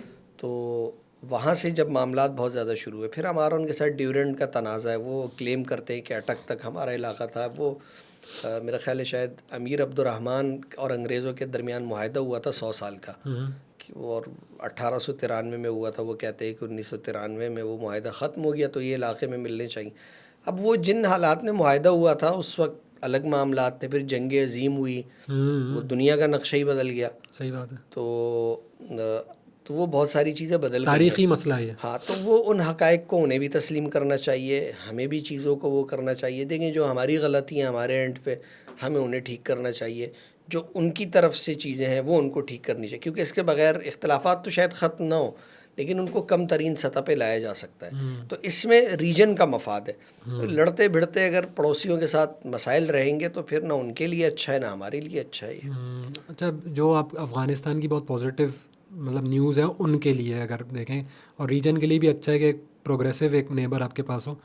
پاکستانی اشرافیہ جو کہ ہمیں لیڈ کرتی ہے، اس کے ذہن میں یہ باتیں کب آئیں گی کہ بھائی ہم بھی اپنے لیے کچھ بہتر کر لیں؟ ان کا تو شاید کرنسی بھی ہم سے آگے ہے، اور وہ ریجن کے اندر اگر ہم اپنے آپ کو دیکھیں تو ہم تو کہیں 20 سال پیچھے رہ گئے ہر جگہ سے. ہمارے ذہنوں میں کب یہ بہتری آئے گی، یا کچھ امید ہے یا نہیں ہے؟ سعد بھائی آپ نے تو 20 سال بہت مارجن دے دیا ان کو، ہم تو پتہ نہیں کتنا پیچھے رہ گئے. اصل میں دیکھیے میں اس میں پہلے بھی بات ہو رہی تھی، میں اس معاملے میں کچھ زیادہ ہی تلخ ہوں. لیکن مجھے تو کوئی پاکستان کے مستقبل سے کوئی امید میری اب نہیں وابستہ کہ ہم کوئی ٹھیک ہو سکیں گے. ہاں جو ٹھیک کرنے کی چیزیں ہوتی ہیں کوئی ڈائریکشن نظر تو آئے نا. اب یہاں دیکھیں آپ باقی چیزیں تو چھوڑ دیں کہ آپ ہندوستان سے اپنے ہم مذاکرات کی بھیک مانگ رہے ہیں، وہ ہم سے بات کرنے کو تیار نہیں ہے. آپ اس سے ہٹ کر دیکھ لیں، آپ صرف اس ملک کا ریلوے، اسٹیل ملز، PIA دیکھ لیں. یہ جو سفید ہاتھی ہم پہ مسلط ہیں آپ کے میرے ٹیکس کے پیسوں سے، وہاں جو ہے نا یہ ملازمین پل رہے ہیں، اور ان کی آؤٹ پٹ کیا ہے؟ 0/سناٹا، خسارہ. یعنی ایئرپورٹ، اسی ایئرپورٹ سے ایئر بلو، ایئر سیال اور جو بھی جہاز ہیں وہ اڑتے ہیں، وہ فائدے میں. PIA جس کو آپریشن سب سے زیادہ ہے وہ خسارے میں. یعنی ریلوے خسارے میں ہے، اور جو لوگوں بسوں میں سفر کرتے ہیں جو یہاں سے اسلام آباد تک وہ پیسے کما رہے ہیں. ایسا دیکھیں نہیں ہو سکتا نا. تو اس کا مطلب ہے خرابی بہت بڑی ہے. اب ایک دیکھیے نا کہ ہمارے جو ادارے ہیں، سیاسی حکومتیں یا ریاستی سطح پہ ان کو چلایا جاتا ہے. آپ کا تو کام نہیں ہے نا. لیکن معاملہ کیا تھا کہ پیپلز پارٹی نے بھرتی کیا، نواز شریف کی حکومت آئی انہوں نے نکال دیا. جب دوبارہ پیپلز پارٹی کی حکومت آئی تو انہوں نے وہ 1990 سے ان کو بھرتی کر دیا، اربوں روپے دے دیے. اس وقت سے لے کے اب تک کی ساری تنخواہیں دے دی، مراد دے دی، بڑی ہوئی تنخواہ دے دی. کام ان کا کچھ نہیں ہے. تو اچھا پھر اپوزیشن میں ہوتے ہیں تو کہتے ہیں نچکاری ہونی چاہیے اور اس کے لیے کوئی سلوشن. اب جیسے PDM کی حکومت ہے، مطلب یہ تو خیر کم مدت ہے ان کی، لیکن اگر ہم ویسے بھی سوچ لیں کہ چلو یار PDM کی حکومت ہے، میاں صاحب جو ہے نا یہ PIA یہ سب اس کو نچکاری کرنا چاہتے ہیں. سب سے بڑھ کر جناب علی PTI اور جماعت اسلامی اور دیگر جو بھی اپوزیشن کی وہ کھڑی ہو جائیں گی کہ ہم مزدوروں کو استحصال نہیں ہونے دیں گے. صحیح ہے. اچھا جی اب یہ الٹ کر لیں کہ حکومت PTI کی ہو، وہ نچکاری کرنے جائیں گے تو نون لیگ کھڑی ہو جائے گی کہ یہ کیسے ہوگا. تو کچھ چیزوں میں جب تک آپ سنجیدہ ڈائلاگ نہیں کریں گے، جو قومی جو سلامتی کی پالیسی ہو، معاشی پالیسی ہو، خارجہ پالیسی ہو، اس کو جب آپ چیزیں طے نہیں کریں گے تو یہ تو نہیں ہو سکتا. تو دائروں کا سفر رہے گا. یعنی ایک حکومت آتی ہے، وہ ایک منصوبہ دیتی ہے اور 5 سال تو یہاں کوئی بھی نہیں پورا کرتا نا. اس کے بعد جب وہ 3-4 سال بعد جاری ہوتی ہے تو وہ پچھلے منصوبے رک جاتے ہیں. جو سیاسی عدم استحکام ہے، آپ مجھے بتائیں کون اس میں انویسٹمنٹ کرے گا؟ صحیح بات ہے. یہ نہیں ہو سکتی انویسٹمنٹ. جہاں سیاسی استحکام نہیں ہو، جہاں میرٹ پہ چیزیں نہ ہوتی ہیں، وہاں ہو ہی نہیں سکتا. یعنی ہم دیکھیں، وہ ہم بھلے بولتے رہے 27ویں شب میں بنے، ہم اللہ کا نور ہے، ہم اللہ کا راز ہے، حالانکہ ہم کھلا ہوا راز ہے. 27ویں شب میں تو پھر بھارت بھی بنا تھا. بھارت بھی بنا تھا. وہ ترقی کر گئے. وہ ترقی کر گیا، آپ کی 27ویں شب کچھ اور تھی. ہاں، اور عرب امارات تو 27ویں شب میں بھی نہیں بنا تھا، پھر بھی ترقی کری. صحیح بات ہے. تو وہ مطلب دیکھیے، کچھ چیزیں ہم ان قصے کہانیوں سے نکلنا ہوگا. پریکٹیکلی آپ کچھ کر سکتے ہیں تو بتائیں. اب اس کا کوئی ول نظر نہیں آتی ہے ہمیں. وہ اصل میں خوابوں پہ چلتے ہیں نا. وہ کوئی خواب میں جرنیل صاحب کو دیکھتا ہے کہ وہ حضرت عمر ان کو کچھ دے رہے ہیں، کوئی جو ہے وہ دیکھتا ہے کہ ہمارے وزیر اعظم صاحب، پھر کوئی اس پہ امپریس ہوتا ہے کہ یار ہمارے وزیر اعظم تو خانہ کعبہ کی چھت پہ ہو کے ہیں، مشرف صاحب بھی آئے تھے اور یہ بھی آئے تھے. تو ان چیزوں کے اوپر شاید ہمارا زیادہ فوکس ہے، جو کہ نمبر گیم ہوتی ہے نا، اتنے پہ اتنا ثواب، اتنے پہ اتنا. تو شاید پاکستان بھی اتنے پہ اتنے کی آس لگائے بیٹھا ہے، ہم نے کچھ نہیں کرنا. اصل میں وہ ہوا یہ تھا کہ جو پاکستان کی تحریک چلائی گئی تھی، اس میں بھی ایک بڑا کاز تو مذہب تھا نا. آپ نے کلمے کی بنیاد پہ ملک حاصل کیا. بر صغیر کے جذباتی لوگ تھے، انہوں نے کہا ٹھیک ہے بھائی، لے کے رہیں گے پاکستان، بٹ کے رہے گا ہندوستان. آپ نے ایک ملک حاصل کیا اسلام کے نام پہ، اور اس کے بعد اسلامی یہاں اجنبی ہو گیا. ہوا یوں کہ اگر آپ نے اسلام کے نام پہ ملک حاصل کیا تھا، اس کی نظریاتی سمت ٹھیک کر کے یہاں پر وہ سسٹم لاتے. آپ نے کیا کیا؟ آپ نے کرنا تو نہیں تھا، آپ نے چھوڑ دیا. ہوا یہ کہ آپ نے اس ملک میں مذہب کے نام پہ ہر آدمی کو چھوڑ دیا. اگر ایک آدمی کہتا ہے میں نے جہاد کرنا ہے، اسٹیٹ نے بولا کرے. کسی نے بولا میں مدرسہ بنانا چاہتا ہوں، اسٹیٹ نے بولا بنا لو. ایک نے بولا بھائی میں تو خانقاہ بنانا چاہتا ہوں، اسٹیٹ نے بولا کر لو. کسی نے بولا میں ربیع الاول کا جلوس نکالنا چاہتا ہوں، اسٹیٹ نے بولا اوکے. ایک نے بولا میں محرم کا جلوس نکالنا چاہتا ہوں، اسٹیٹ نے بولا ٹھیک ہے. کسی نے بولا بھائی میں مہدی ہوں، اسٹیٹ نے بولا صحیح ہے. اب اسٹیٹ نے کسی کو نہیں روکا. جب کسی کو آپ نہیں روکتے ہیں تو جو ریاست کے کرنے کا کام بھی جب لوگوں نے سنبھالے، تو پھر ان کی مساجد پہ تو یہ لکھا ہوتا تھا کہ فلاں مسلک کا آدمی داخل نہیں ہو سکتا ہے. تو پھر یہی ہوتا ہے نا. تو جب اسلام کے نام پر بنی تھی تو آپ کو یہ چیزیں ٹھیک کر لینی چاہیے تھی. جب آپ نے نہیں کی، کیونکہ پاکستان جس بنیاد پہ حاصل کیا گیا تھا اس کی ڈائریکشن یہ تھی.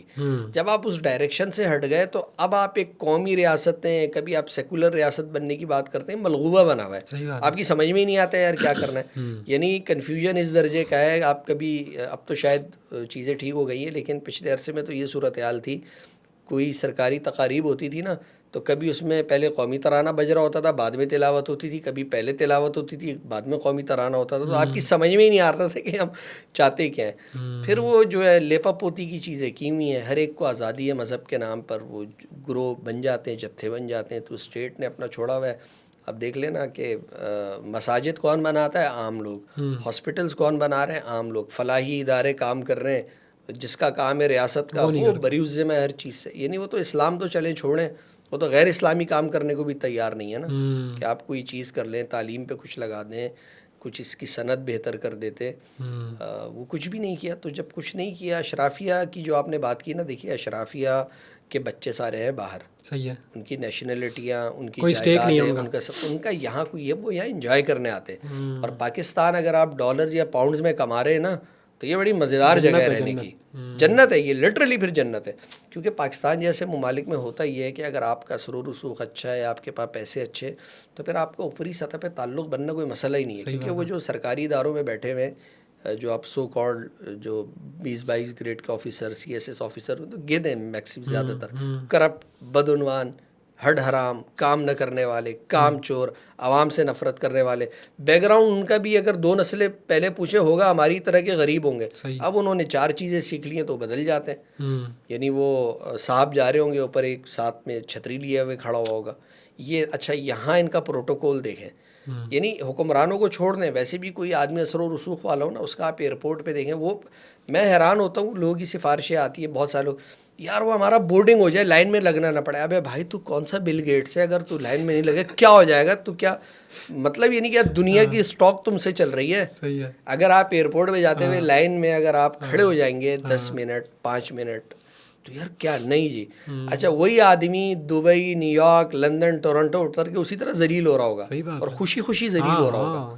ٹھیک ہے، وہ وہاں اپنا شاپر پکڑ کے وہاں سے نا آلو پیاز بھی لے رہا ہوگا. تو بھائی یہی کلچر آپ یہاں بھی فروغ دے دیں تو یہاں آنسو نہیں پوچھنے والے ہمارے، ایسے ہی رہے گا یہ، اور کوئی حل نہیں ہے. حل صرف جماعت اسلامی. نہیں مسئلوں کا حل نہیں, چلے کراچی پہ آ جاتے ہیں اب. اچھا حل صرف جماعت اسلامی کراچی میں تو بک گیا, تو کراچی کے مسئلے کب حل ہونے جا رہے ہیں؟ اب حل تو ہو گیا. کراچی کے مسئلے کے حل میں سب سے بڑی اگر رکاوٹ ہے تو پیپلز پارٹی ہے. پیپلز پارٹی کے بہت سارے مسائل ہیں. اگر وہ بلکہ صرف پیپلز پارٹی نہیں, اگر آپ ملک بھر میں دیکھیں تو بلدیاتی انتخابات کوئی بھی حکومت نہیں کرانا چاہتی. وہ جو ہماری ایک سائیکی بنی ہوئی ہے کہ جو پروجیکٹ کرنا ہے وزیر اعلیٰ نے کرنا ہے, جب تک اس سے آپ نہیں نکلیں گے نا, یہ نالیاں سڑکیں پختہ کرنا کونسلر کا کام ہوتا ہے یار, یو سی ناظم کا, چیئرمین کا, میئر کا.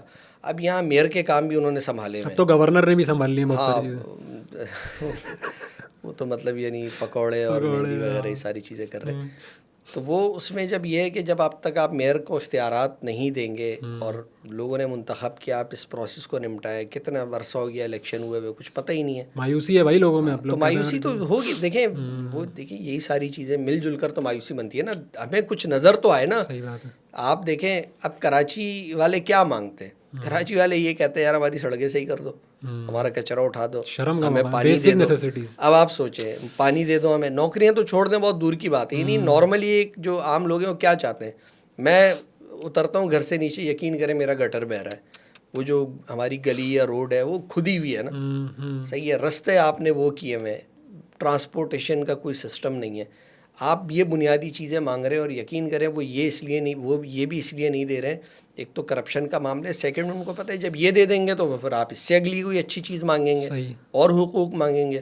تو اس سے اچھا یہ ہے کہ پورے ٹرالے کی بتی کے پیچھے پورے کراچی والوں کو لگائیں کہ آپ کی زندگی اسی میں گزر جائے, پانی دے دو, روڈ صحیح کر دو, اور جو ہے نا گٹر صحیح کر دو, گنتی پوری کر دو, نالا بھر دو. آپ سوچیں ہم اسی میں الجھایا ہوا ہے, یعنی اس سے ہمیں وہ نکلنے ہی نہیں دینا چاہتے ہیں. صحیح بات ہے. تو مطلب آپ کہہ رہے ہیں کہ ملک صحیح ہوگا, وہ یعنی روٹی میں کپڑا پوچھ رہا ہوں مکان بھائی, تو میں پوچھ رہا ہوں, میں نہیں ملک نہیں صحیح ہوتا, نہیں صحیح ہوگا, بالکل نہیں صحیح ہوتا. یہ اللہ رحم کر دے تو یہ الگ بات ہے. بلدیات والے جو آپ نے الیکشن گئے, یہ زیادہ تر الیکشن تو فوجیوں کے دور میں ہوئے, ایسے بات صحیح ہے؟ یہ جو بلدیات کے جو الیکشن ہوئے مشرف صاحب کے دور میں ہوئے, اس سے پہلے کب ہوئے مجھے نہیں پتا, اور ضیاء صاحب کے, ایوب خان کے دور میں بھی ہوئے. اصل میں وہ تو اچھے لوگ ہیں یار, پھر اس کا مطلب وہ کم از کم بلدیات کو کر دیتے. وہ اچھے لوگ اس لیے اس سینس میں آپ کہہ رہے ہیں کہ ہر عامر کی پھر ضرورت ہوتی ہے نا. دیکھیں عامر کی ضرورت ہوتی ہے, لیکن لوگوں کے اس کام ہونے سے عامر کو کیا ایشو ہے؟ اگر سڑکیں بن جائیں اور یہ اسپتال وغیرہ ٹھیک ہو جائے, سیاسی جماعتوں کو دبانا اس کا کام ہوتا ہے نا. تو وہ سیاسی جماعتیں تو دبی ہوئی ہوتی ہیں, یعنی ان کو کلعدم کیا ہوتا ہے یا ان میں توڑ پھوڑ کر کے ایک کی جگہ 3 پارٹیاں بنائی ہوتی ہے. تو وہ بلدیاتی نظام اس لیے لاتے ہیں کہ نچلی سطح تک وہ لوگ جو اس طرح کا سیاسی بیک گراؤنڈ نہیں رکھتے ہیں وہ آگے آئیں اور لوگوں کے کام ہوتے رہے, تو نچلی سطح پہ لوگ اس لیے خوش رہتے ہیں. صحیح ہے. تو وہ اس لیے ہر عامر کے دور کو یاد کرتے ہیں, اور اس میں کوئی شک نہیں کہ ہر عامر کے دور میں بلدیاتی نظام بہتر رہا ہے نسبتاً. اور اصلاً تو یہ جمہوری حکومتوں کا کام تھا کہ آپ اپنے اختیارات نیچے تک دیتے نا. جب جمہوری حکومتیں عامروں پہ الزام لگاتی ہیں کہ انہوں نے اپنے پاس رکھ لیا, وہ دینے کو تیار نہیں ہے, تو آپ بھی اپنے طرز عمل کا جائزہ لینا. یہاں کتنی ایسی پارٹیاں جہاں مڈل کلاس آدمی جو ہے نا وہ اس کا قیادت تو چھوڑیں, ٹکٹ ہی لے سکتا ہے. صحیح بات ہے. ٹکٹ تک نہیں لے سکتا ہے.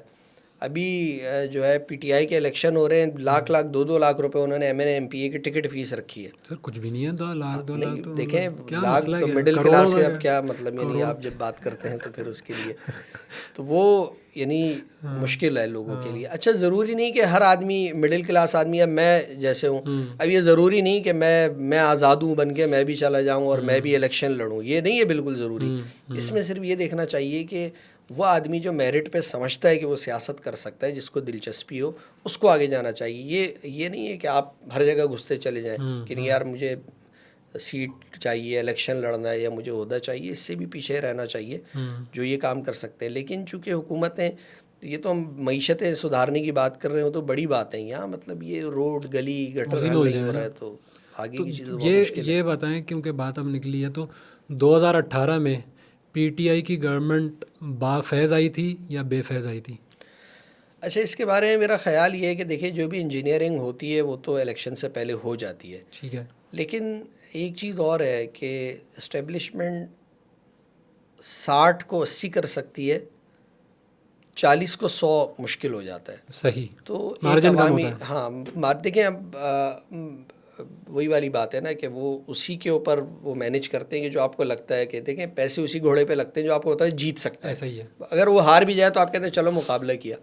تو پی ٹی آئی کا بھی یہ معاملہ تھا کہ اور اب بھی ہے بہرحال، یعنی اس کے ساتھ لیکن یہ بتائیں نا قاف لیگ پھر کہاں سے آ گئی بھائی مشرف صاحب کے دور کے اندر؟ وہ تو 20 بھی نہیں تھی، 10 بھی نہیں تھی، کچھ بھی نہیں تھی، اور وہ 100 ہو گئی. نہیں 100 تو وہ نہیں ہوئی. دیکھیں وہ تو عامر کا معاملہ تو الگ ہے، وہ تو مینج کیا نا انہوں نے، وہ تو مینج کر کے. قاف لیگ کی دیکھیں ٹوٹل اہمیت یہ تھی کہ وہ گجرات کی پارٹی تھی، چودھری شجاعت چودھری پرویز الہی. صحیح ہے. لیکن وہ ایک اور بھی تو تھے ان کے جو جن کو پھر سائڈ لائن کر دیا تھا بیچاروں کو، الیکشن میں ہی ہروا دیا تھا. میاں اظہر، میاں اظہر، ہاں جو اصل میں اصل وہ ان سے بنوائی تھی نا، ان کو تو پھر بالکل ہی کٹا دیا تھا. اسی طرح دیکھیں نا مشرف صاحب نے پیپلز پارٹی کو بھی توڑا، پیٹریاٹ اور پتہ نہیں کیا کیا وہ چیزیں ہوئی اس میں. تو وہ تو اپنی ضرورت جب ہوتی ہے تو ہر جگہ سے لوگ لے کے حکومت چلا لیتے ہیں. یعنی مشرف صاحب کی حکومت کو تو وہ سپاہی صحابہ کے سربراہ تھے مولانا اعظم طارق، انہوں نے بھی ووٹ دیا تھا جمالی صاحب کو. تو وہ مطلب وہ مینیج کر لیتے ہیں، وہ ان کو جب چاہیے ہوتا ہے نا. لیکن ہم جب سیاسی جماعتوں کی بات کرتے ہیں تو آپ تو اپنے اندر جمہوری کلچر کو پروان چڑھائیں نہیں ہے، کسی بھی پارٹی میں نہیں ہے. تو یہ سیاسی جماعتوں کی بھی خامیاں ہیں. جو گورنمنٹ میں پارٹیز آئی ہیں ان میں یہ کلچر تو نہیں ہے. اچھا یہ جو کیا کہتے ہیں، اب پی ٹی آئی کا جو ایک وہ نیریٹو تھا کہ آرمی چیف جو ہے وہ قوم کا باپ کی طرح ہوتا ہے بالکل، اور اس طرح، اور ایک سٹیٹس چلتا تھا کہ اگر عمران خان کے پیچھے فوج نہیں ہے تو وہ بہت اچھا، لیکن اگر فوج ہے تو وہ اس سے بھی اچھا کیونکہ وہ ہماری فوج ہے. یہ بڑا اسٹیٹس چلتا تھا، اور وہ ماموں کا بیٹا کامران کی طرح ہر کوئی وہ اسٹیٹس لگاتا تھا ایک زمانے میں. اب وہ بالکل اپوزٹ اور کھلم کھلا، اور سمجھیں کہ کسی ادارے کی جب وہ اپنے حق میں تو صحیح. اب کیا وہ نیریٹو دوبارہ آگے فیوچر میں شاید دوبارہ فوج کے حق میں جانے والا ہے جیسی اقتدار ملے گا ان کو، یا آپ کیا کہتے ہیں اب انہوں نے سیکھ لیا لیسن؟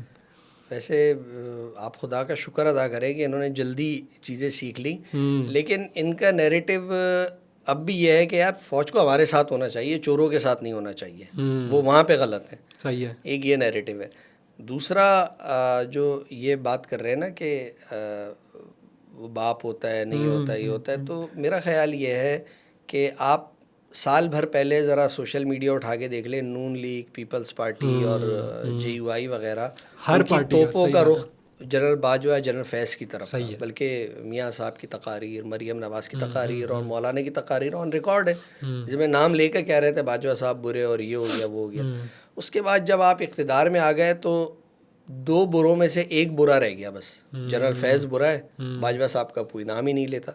تو یہ اپوزیشن میں رہتے ہوئے سب لوگ بہت زیادہ اینٹی اسٹیبلشمنٹ ہوتے ہیں، اور جب وہ آ جاتے ہیں حکومت میں تو اس کے تقاضے بھی کچھ بدل جاتے ہیں. میرا خیال ہے کہ یہ بہت زیادہ ماحول بنا کر جو بارگیننگ کرنے پہ مجبور کرتے ہیں. تو اس کا سادہ سا حل تو یہی ہے کہ ہر ادارہ اپنا کام کرے. فوج ہے یا اسٹیبلشمنٹ ہے، آپ اپنی چیزیں دیکھیں. عدلیہ کو چاہیے، یعنی ہماری عدلیہ کا عالم یہ ہے کہ دودھ کی قیمتوں سے لے کے آئی جی کے تبادلے تک ہر چیز میں انہوں نے سو موٹو لینا ہے. یار آپ جائیں، آپ اپنا کام کریں، 139ویں نمبر پر ہیں، اپنے نمبرز اچھے کریں. آپ یعنی وزیر اعظم چاہے عمران خان ہو یا نواز شریف ہو یا آصف علی زرداری صدر ہو، آپ ایگزیکٹو کیوں آپ فیصلوں میں پڑ جاتے ہیں؟ آپ ان کو کرنے دیں. تو اسی طرح ہر چیز میں جو عدلیہ کو گھسنے کا ایک رجحان ہے، اس کی حوصلہ شکنی ہونی چاہیے. آپ ہر کام میں آپ نہیں گھس سکتے. کوئی بہت ایشو آپ جائیں اپنی یار عدالتیں ٹھیک کریں. کرپشن کا بازار گھر میں ایک عام آدمی جاتا ہے، عام آدمی رل جائے، عمران خان جائے گا، فوراً انصاف مل جائے گا. مریم نواز اٹینڈنس لگی ہے، ٹھیک ہے، مریم نواز کو فوراً مل جائے گا. یعنی شہباز، یعنی اشرافیہ کے لیے عدالتیں 12 بجے کھلی ہیں. آپ مجھے بتائیں نا، یہ جو 22 کروڑ لوگ ہیں، یہ جو سٹی کورٹس آپ چلے جائیں، آپ پورے ملک میں چلے جائیں نا، یہ انسان کے بچے نہیں ہیں. ان کے لیے کیا کہتے ہیں، کس جج کے دل میں وہ جاگا ہے. تو یہ جو ہمارے جج صاحبان ہیں، مطلب لاکھوں تنخواہیں ان کی، پینشن ان کی دیکھیں، ان کے کرو فر دیکھیں، ان کو تو بہت زیادہ جس کو کہتے ہیں دائرے میں لانے کی ضرورت ہے. شتر بے مہار تھوڑی چھوڑا جا سکتا ہے. یعنی پاکستان کے آپ نے وہ ریکوڈک کا فیصلہ دیکھیں، ان کی وجہ سے پاکستان کتنا ڈیمیج ہوا.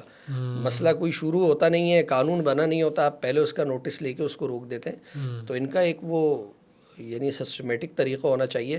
ایسا نہیں ہونا چاہیے کہ آپ اگلے 10 سالوں کے لیے ججز سپریم کورٹ میں کاشت کرتے پھریں تاکہ اگلا چیف جسٹس یہ ہوگا تو وہ یہ ہوگا تو وہ ہمارے کام آئے گا. تو ان چیزوں کو نہیں چھوڑیں گے. تو یہ وہ چیزیں جس کی بنیاد پہ میں کہتا ہوں جب یہ چیزیں ٹھیک نہیں ہوں گی تو ملک سے پھر مایوسی ہونا ہے. جب آپ یہ سٹیپ لینے لگ جائیں گے نا، ہمیں نظر آنے لگے گا یار عدلیہ بھی ٹھیک ہو رہی ہے، ہر ادارہ اپنے کام کی طرف جا رہا ہے، سیاستدان ٹھیک ہو رہے ہیں، جب نظر آنے لگ جائے گا. دیکھیں بھلے وہ ہو 20 سال میں، وہ ایشو نہیں ہے. 20-25 سال 30 سال قوموں کی زندگی میں تو کوئی اہمیت نہیں اسٹیپ رکھتے. ان دا رائٹ ڈائریکشن. فیس بک کی آئی ڈی بھی 5 سال لیتی ہے نا اسٹیبلش ہونے میں. تو یار ملک کی پالیسی 10-15 سال تو کوئی پالیسی ہو تو, لیکن چلائیں تو صحیح نا. اس پہ کنسنسس نہیں ہے تو پھر ہم کیسے کہہ سکتے ہیں کہ ملک ٹھیک ہوگا یا ٹھیک ہو سکتا ہے. چلے بہت مایوسی کی باتیں تو اچھی تگڑی ہو گئیں. دعا تو کر سکتے ہیں کہ بھائی کچھ بہتر ہو جائے, لیکن کیا اس سے بھی ہاتھ پیر اٹھا لیں یا کیا کریں؟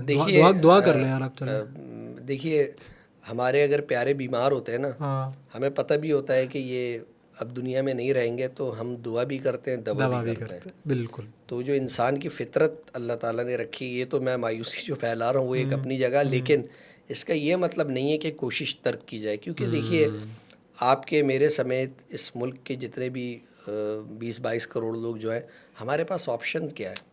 ہمارے پاس اس ملک کو ٹھیک کرنے کے علاوہ کوئی آپشن نہیں ہے. اگر کوئی یہ سمجھتا ہے باہر چلا جائے گا, باہر کوئی ہمارے کیا ماموں کا گھر ہے کہ آپ منہ اٹھا کے چلے جائیں گے, اگلا بولے گا آئیے فیض صاحب بیٹھیے, نہیں بھائی, ان کو اسکلڈ لوگ چاہیے, ان کو پڑھے لکھے لوگ چاہیے. تو آپ مجھے بتائیں پاکستان میں کتنے, یعنی اس وقت جو فگرز ہیں ہو سکتا ہے غلط ہو, کمی بیشی ہو سکتی ہے, لیکن کہتے ہیں کہ اوورسیز پاکستانی کوئی 90 سے 1 کروڑ ہیں لیگل, اور جو انلیگل ہیں آپ ان کو بھی اتنا ہی سمجھ لیں کہ چلو یار 1 کروڑ لیگل ہے, 1 کروڑ انلیگل ہوں گے, 2 کروڑ ہو گئے.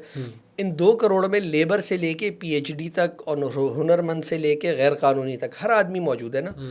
تو یہ 2 کروڑ ہیں. یہ پیچھے جو 20-22 کروڑ ہیں, آپ کا کیا خیال ہے؟ ہمیں کوئی ویلکم کہیں گے؟ ہمیں تو یار وہ دبئی والے اب ویزا نہیں دیتے. صحیح بات ہے.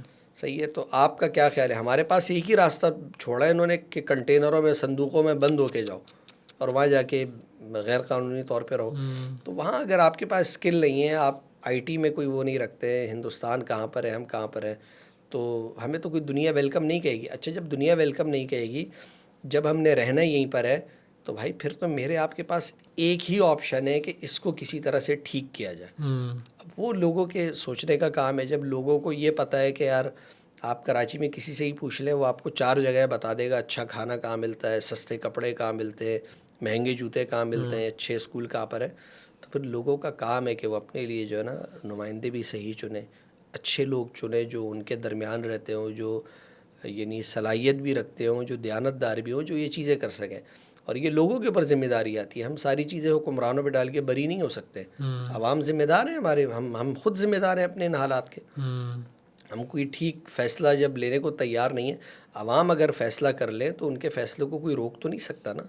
کوئی نہ کوئی بندوق روک سکتی ہے, نہ کوئی جبر روک سکتا ہے. اگر عوام میں بیداری آ جائے تو یہی پاکستان آپ کو بدلتا ہوا نظر آئے گا.